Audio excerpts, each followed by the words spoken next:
Hey man, I want to talk to you about embodiment today and how important it is. We live in an age of faking it until you make it. And while that does have its place, we'll get into that later in the video, embodiment is extremely important. I'm sure that you have seen personal trainers out there, right? Who have all these certifications, they probably have a lot of knowledge, but they themselves have never been in great shape. They're overweight. Maybe they're not that strong in the gym. Maybe they have really low health markers, yet they identify as a personal trainer. This is their job. People are paying them money when they themselves have not embodied the thing that they are teaching. Another area that this is really prominent in is the area of therapy.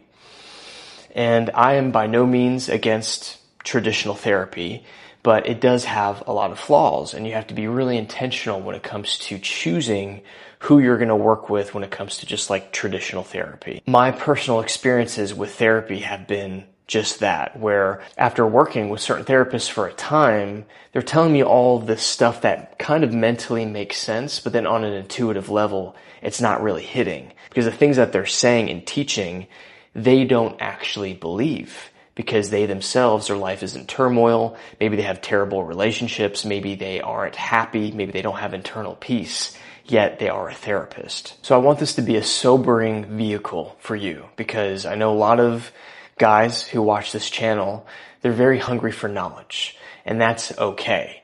But if you're anything like me, there was a point in my life where I was reading all the time, trying to get as much knowledge as I could. Dozens and dozens of books I was reading every year. But my life wasn't changing because there was little to no embodiment in the knowledge that I thought that I was acquiring. I'd say a majority of people don't need to read more books. They truly just need to double down on 1, 2, or 3 books and get to the highest level of embodiment of those books. So for me, I remember there was a book that I stumbled upon years ago, 5 or 6 years ago, maybe even a decade now. It was the book 7 Habits of Highly Effective People. And while there's principles in there that are probably in other books, that's fine. When I realized the value of that book, I spent a year and I studied the living shit out of that book. If you were to see my copy, it's like every other page is like underlined, there's notes written on it. In a lot of ways, it changed my life, and it helped me get to a certain level of self-empowerment. It helped me to kind of take control back of my life. This was before I really delved much into spirituality. I didn't realize that there was another level above self-empowerment and achievement for self-actualization. But I was going through that necessary stage of getting out of that victimhood mentality and really taking my power back. And this was really important for seasons when I was like blocking out every minute of every day. If you would have looked at my calendar back then, every hour was accounted for. And this taught me a lot of things. It taught me a lot of discipline. It taught me how to really take action towards the things that I wanted. There was also a profound concept in that book when it comes to win-win situations. Because I used to live my life, a much older version of myself, from that very win-lose paradigm, where if I was winning, then usually meant someone else was losing. And if I was losing, it usually meant that some asshole was winning and had one up to me in some way. But that book talked a lot about the concept of a win-win situation.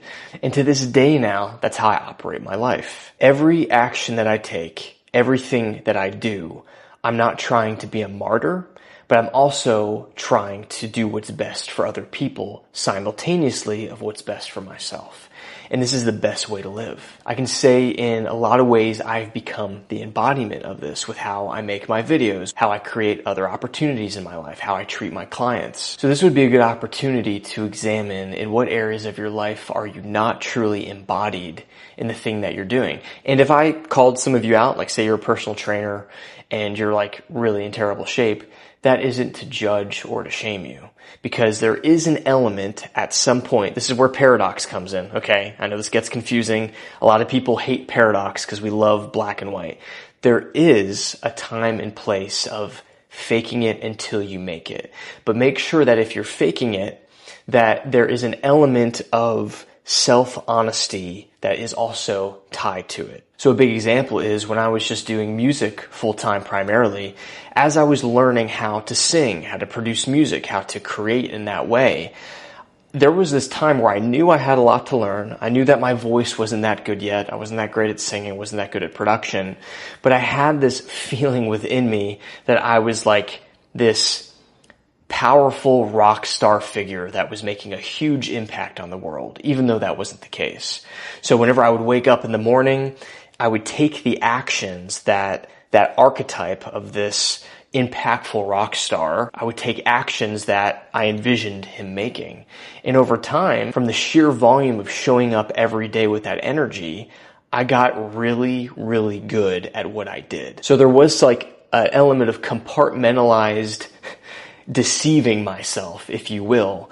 But if it's focused and done right, it can be really helpful. But don't get lost in that deception. Okay, so I wanted to address the faking it till you make it thing, because that is something that is very powerful. But you also don't want to completely get lost in just that deception, because then you'll get stuck there. As a result, you'll develop a huge negative ego and come across as really arrogant to people. So what are the examples we said so far? The personal trainer who's overweight, okay? The other example was the therapist who they themselves are not the picture of mental health and not the picture of someone who is at peace. Another great example are people who teach business. Like say there's a business professor at a college and he teaches these business courses and he grades these papers, but he himself, if he had a deep enough embodiment of the understanding of business, he would not be a business professor making a fraction of what he would be making if he started his own business. So there's that element of just getting lost in the fact that you have this knowledge,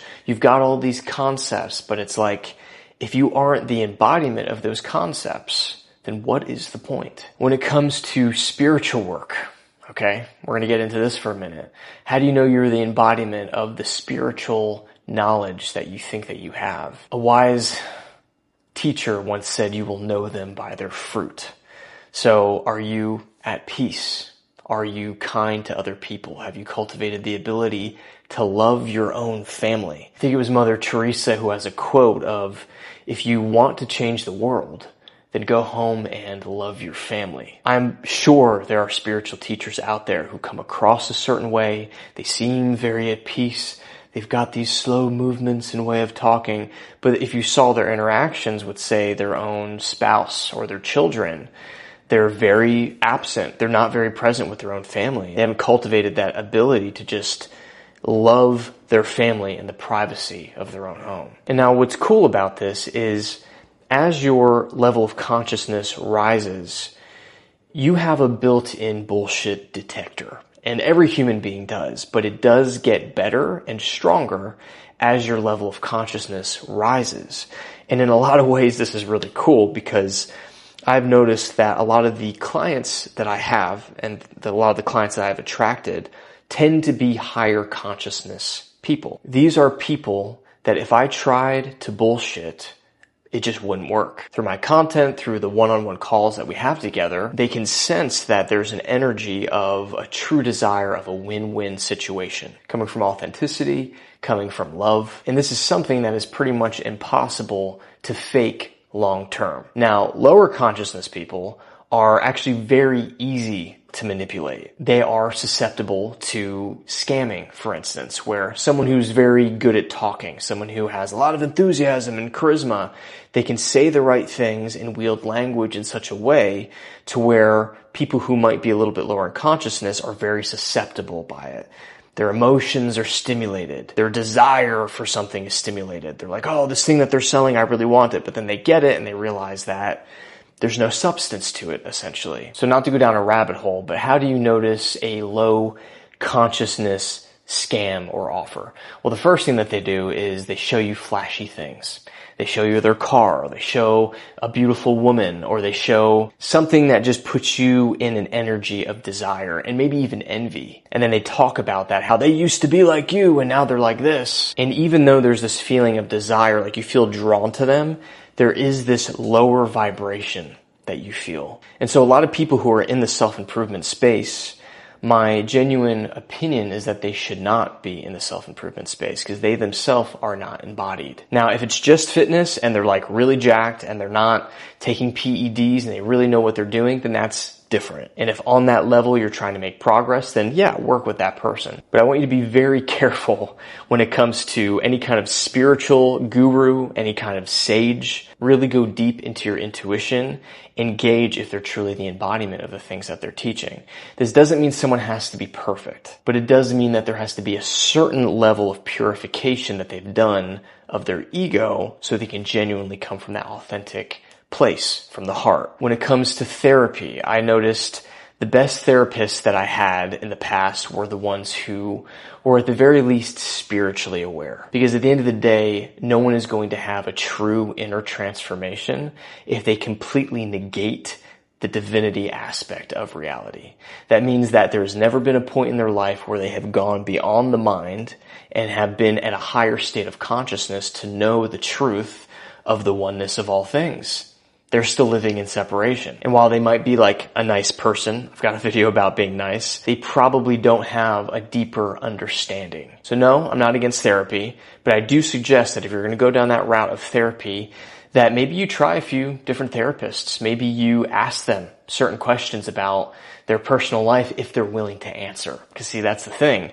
There's that barrier in therapy where they're like, you know nothing about their life. They're just this qualified person and you're just meant to trust them. So if that's where you are right now, then consciously shop for the right therapist. Be patient. Obviously, there's things like coaching and mentoring, but that can be a lot more expensive. So in the earlier days, before I could afford coaches and mentors, finding a therapist who knew how to mirror what I was going through, who also had at least the awareness of the spiritual, was really helpful for me. So this video is a much more expanded way to say that actions speak louder than words. Don't worry so much about accumulating more knowledge, but embodying the knowledge that you already have. And if you're going to work with someone at any capacity, look at the results that they have in their own life and look at the embodiment that they do or don't have. You can read all the books, have all the certifications, but at the end of the day, if you are not the embodiment of that which you speak of, then people will call bullshit.